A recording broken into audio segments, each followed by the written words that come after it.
dökülen sarı gazeller olacak.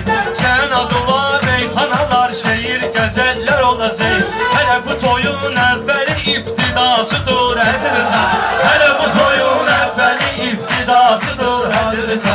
Evliliğinin əziz rıdala.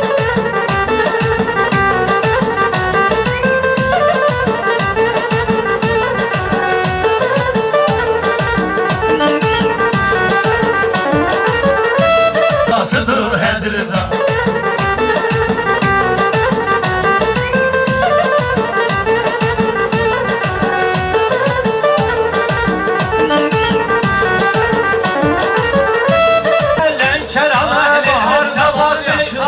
Dadına, toyda bugün dad katar kardeşimin dadına.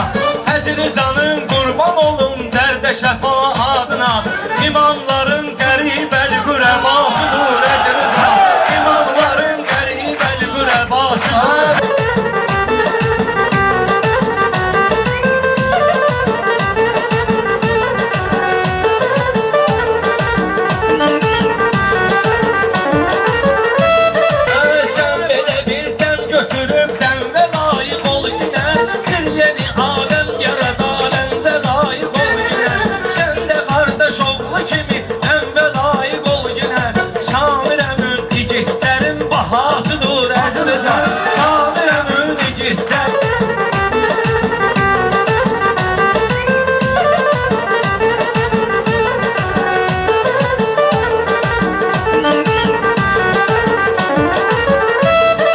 Azını inekliyirik, şirine göre gelmişik.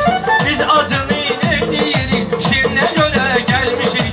Talışlarımla belə samirine göre gelmişik.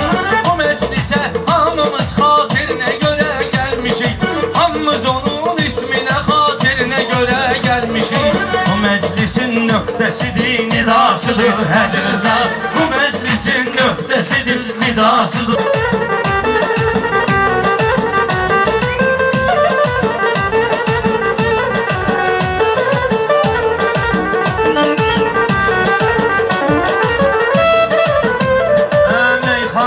Talışların lezzetidir, dadıdır.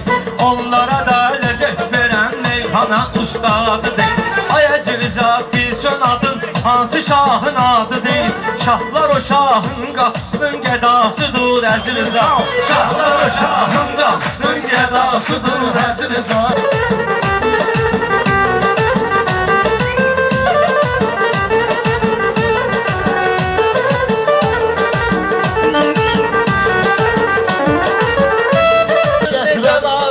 Baxışlar orijinalni, xalçanın üstündə olar naxışlar orijinalni.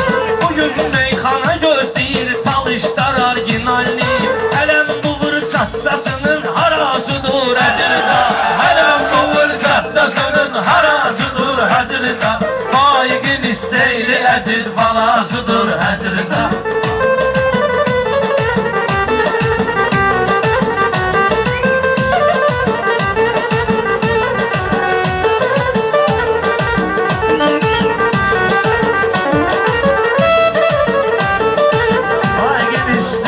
Aziz, anasıdır Əzizə.